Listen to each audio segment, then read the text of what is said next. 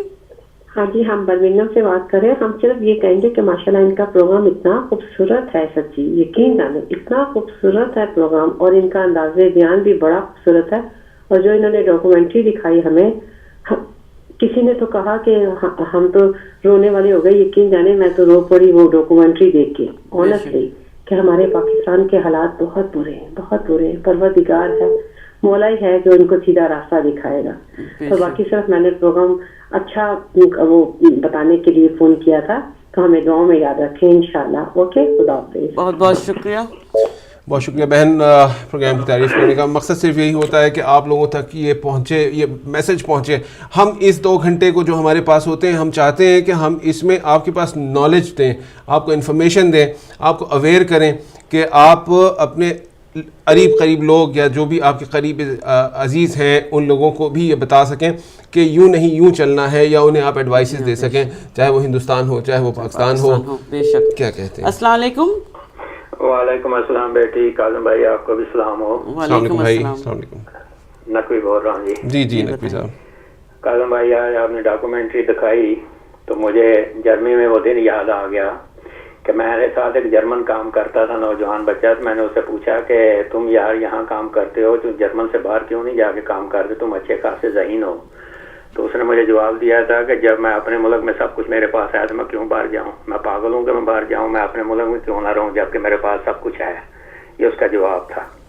اور اسی سال اسی ملک کے حکمران ہیلمٹ شمٹ تھے, انہوں نے الیکشن نہ لڑنے کا اعلان کر دیا. تو اس کی پارٹی نے کہا کہ لوگوں نے کہا کہ آپ تو بہترین حکمران ہیں, تو آپ کیوں چھوڑ رہے ہیں. تو اس نے کہا کہ یہ ضروری نہیں ہے کہ میں ہی رہوں, میں اپنی یادداشت لوگوں کو دوں گا, اپنے تجربات لوگوں کو دوں گا, اور آگے جو نئے آئیں گے ان کو چاہیے کہ وہ آپ حکومت کو سنبھالیں. تو وہاں کا جذبہ یہ تھا جس کی وجہ جرمن آپ دیکھ رہے ہیں کس ترقی پہ پہنچ رہا ہے. اب کاظم بھائی میں 2 باتوں پہ بات کروں گا. ایک تو بات آپ نے دکھائی ہے, یہ ہمارے ملک کا ناسور بھی ہے اور بیماری بھی ہے, اور یہ مجبوری بھی ہے ہمارے ملک کی, کیونکہ جس ملک کے حکمران بھوکے مر رہے ہوں, لوگ بھوکے مر رہے ہوں, اور وہاں کے حکمران کے جو سرمایہ اس میں 15% یعنی 15 ارب کا اضافہ ہو جائے حکمرانی کے دوران, وہ اپنے تو اضافہ کر لیں اور اپنی جائیدادیں تو بنا لیں, لیکن وہاں پہ غریب کے بال کا بچوں کی یہ حالت ہو کہ وہ پردیس میں جا کے 16, انہیں پتہ بھی نہیں ہے بیچاروں کو کہ برو ملک 16 سال کے بچوں کو مزدوری نہیں ملتی, کام نہیں ملتا, وہاں پہ اجازت نہیں ہے, کیونکہ وہاں پہ 18 سال تک ہوں تو انہیں قانونی طور پہ کام کرنے کی اجازت ہے, لیکن وہاں 16 سال کے بچے مجبور ہو کر نکل رہے ہیں خاندانی مصیبتوں کی وجہ سے, صرف اس لیے کہ حکمران اپنے اضافے کر رہے ہیں. تو ایک بڑی اہم بات میں کر کے ختم کروں گا کاظم بھائی, اس پہ بھی ذرا غور کرنا. یہ بھی ہمیں سوچنا چاہیے کہ ہم لوگ جو یہاں رہتے ہیں, ہم یہاں کے آپ کو پتا ہے کہ محنت کرتے ہیں, محنت سے ہماری مشکل سے روزی پوری ہوتی ہے. اگر آپ دیکھیں تو یہاں کے ٹیکسز اتنے ہیں, کرائے اور یہ وہ سارا سلسلہ آپ جانتے ہیں رہتے ہیں, اور یہاں پہ ہم کریڈٹ کارڈوں پہ زیادہ تر انحصار بھی کرتے ہیں. لیکن جب ہم اپنے ملک میں جاتے ہیں تو ہم اپنے آپ کو اتنا شو آف کرتے ہیں, وہاں پہ شادیوں پہ جائیں یا کسی موقع پہ جائیں تو ہم لمبی کرائے کی گاڑیاں بھی لے لیتے ہیں اور سونے بھی ڈالے ہوتے ہیں, اور یہ اس قسم کی اٹریکشن ہوتی ہے کہ وہاں پہ لوگوں کو بتانا چاہتے ہیں کہ ہم لندن سے آئے ہیں, امریکہ سے آئے ہیں, ہمارے پاس بہت کچھ ہے, چاہے یہاں کی زندگی کریڈٹ کارڈوں پہ گزر رہی ہو. تو یہ چیز جب وہاں جاتی ہے تو وہاں پہ چونکہ محرومیاں زیادہ ہیں, تو وہ لوگ جب اس چیز کو دیکھتے ہیں تو وہ سمجھتے ہیں پتہ نہیں وہاں پہ درختوں پہ لگے ہوئے ہیں, وہاں پہ پتہ نہیں کیا کچھ ملے گا ہمیں, جس کی وجہ سے لوگ اٹریکٹ ہوتے ہیں, نوجوان نسل جو معصوم ہوتی ہے انہیں پتہ نہیں ہوتا وہ اٹریکٹ ہوتے ہیں, تو وہ اس طرف بھاگنے کی جائز ناجائز طریقے سے کوشش کرتے ہیں. تو میں اپیل کروں گا ان لوگوں سے, خدا را جب پاکستان میں جاؤ, اپنے ملک میں جاؤ, تو یہ نہ شو آف کیا کرو, بلکہ یہ کرو کہ وہاں پہ محنت ہے. اگر جانا چاہتے ہو تو کچھ اس طریقے سے آؤ کہ تمہاری عزت بھی ہو, تمہیں کام بھی ملے اور تمہیں عزت سے اپنی روزی بھی کما سکو. یہ نہ کرو کہ جس طریقے سے تم جاتے ہو اور وہاں پہ حالات اتنے خراب ہو جائیں کہ تم موت کو بھی مانگو تو وہ بھی نہ ملے. تھینک یو جی, مہربانی, شکریہ. Thank you very much Naqvi بھائی. آپ ہمیشہ جو بھی تجزیہ دیتے ہیں بڑا بھرپور ہوتا ہے, جامع ہوتا ہے, ہمیں اچھا لگتا ہے اس پہ بات کرتے ہیں. یہ کسی ہمارے پروگرام کو بہت دلچسپی سے دیکھتے ہیں اور لائن آف ایکشن ان کی بالکل ٹھیک ہوتی ہے. یہاں پہ میں ایک بات اور بھی بتاتا چلوں. ابھی ریسنٹلی چینجز آئی ہیں, ایکسٹریم چینجز آئی ہیں امیگریشن پالیسیز کے اندر, کہ پہلے جو ہے وہ اسٹوڈنٹ کو جس طریقے سے ویزا مل جاتا تھا پاکستان سے, مطلب ایک افسوسناک بات یہ تھی کہ کسی نے کچھ بھی نہ کیا ہوا ہوتا تھا, وہ بھی اپنے آپ کو ایز اے اسٹوڈنٹ شو کرتا تھا اور پاکستان سے یہاں پہ پہنچ جاتا تھا, اور پھر یہاں آ کے وہ یہ اور جابس کرتا تھا, ٹیک اویز میں کام کرتا تھا. لیکن اب یہ سب کچھ چینج ہو چکا ہے, اور آپ کو یہ بات بھی ذہن میں رکھنی چاہیے کہ اب جو ری رن آیا ہے, دوبارہ نیو ٹینیور ملا ہے ٹوری گورنمنٹ کو, اور جو کہ ویسے ہی امیگریشن پالیسیز وہ بہت زیادہ سخت کی تھی انہوں نے لاسٹ ایئر میں. امید ہے کہ شاید اس سال اور مزید سخت ہو جائے گی. گھر سے نکلنے سے پہلے سوچئے گا ضرور کہ جا کہاں رہے ہیں آپ, کیا کہتے ہیں. ڈراپ ہوگی لیکن السلام علیکم. وعلیکم السلام, اور میرے بھائی کو بھی میرا سلام. سب سے پہلے تو میں یہ ہدایت ٹی وی کے لیے یہ کہنا چاہوں گا کہ یہ صرف ہلو جی پلیز جی میں ہدایت ٹی وی کے لیے یہی بات کہنا چاہوں گا کہ یہ ہدایت ٹی وی کی ہی ایک خاصیت ہے کہ وہ اس طرح کے پروگرام لوگوں کے سامنے لے کے آتی ہے, اور ہم جیسے لوگوں کو اس طرح کی اویئرنیس ہوتی ہے کہ کیا کیا پرابلمس ہو رہی ہیں. اور باقی اور یہ جو سب کچھ میں کہوں گا اس کے اندر سب سے زیادہ جو اس میں ہاتھ ہے ہماری گورنمنٹ کا ہے, کہ ہماری گورنمنٹ نے وہ حالات پیدا کر دیے ہیں انسان کی زندگی, ایک عام انسان کی زندگی گزارنے کے لیے اتنا اس کو دشوار کر دیا ہے کہ وہ اپنی 2 وقت کی روٹی کمانے بھی اس کے لیے مشکل ہو گئی ہے, جس کی وجہ سے وہ اتنے سخت جو ہے وہ فیصلے لینے پہ مجبور ہوتے ہیں کہ وہ ان کو یہ بیچاروں کو یہ سب کچھ کرنا پڑتا ہے. اور واقعی اس طرح کی جو بھی آرگنائزیشن اس طرح کی چل رہی ہیں اور جو بھی ایجنٹ اس طرح کے کام کر رہے ہیں, اس کے اوپر ہماری حکومت کو ضرور جو ہے وہ نظر ثانی کرنی چاہیے. ویسے تو ان کی نظر ثانی کہیں پر بھی نہیں ہوتی ہے بس سوائے اپنی جیبیں بھرنے کے, لیکن ان کو اس پہ نظر ثانی ضرور کرنی چاہیے کہ یہ اس سے ہمارے ملک کی بھی بدنامی ہو رہی ہے, اور سب سے بڑھ کے وہ لوگ جو بیچارے پتہ نہیں ان کے پیچھے کتنے لوگوں کو وہ چھوڑ کے آئے ہیں اور کن حالات میں وہ لوگ نکل کے آئے ہیں. اب ان کے گھر والوں کا کیا ہوگا جو بیچارے اس آس میں کہ شاید ان کا بیٹا ان کو وہاں سے پیسے بھیجے گا, یا کیا ہوگا. میں اس کا سارا ذمہ گورنمنٹ کو دیتا ہوں. ٹھیک, بالکل ایگزیکٹلی آپ نے بات ٹھیک کی ہے. گورنمنٹ ذمہ دار ہے, مگر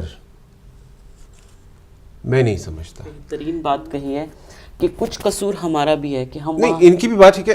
یہاں پہ دیکھیں قصور ہمارا بھی ہے. جی ہاں, سوچیں, ابھی بریک پہ جاتے ہیں, لیکن ایک بات سوچیں, بریک پہ آنے کے بعد اس پہ کال کیجیے گا. ایک بات ضرور سوچیں, کیا ہمارے مسائل کے ذمہ دار صرف اور صرف صاحبان اقتدار ہیں, یا ہم ہیں, یا دونوں ہیں؟ At the moment take a break.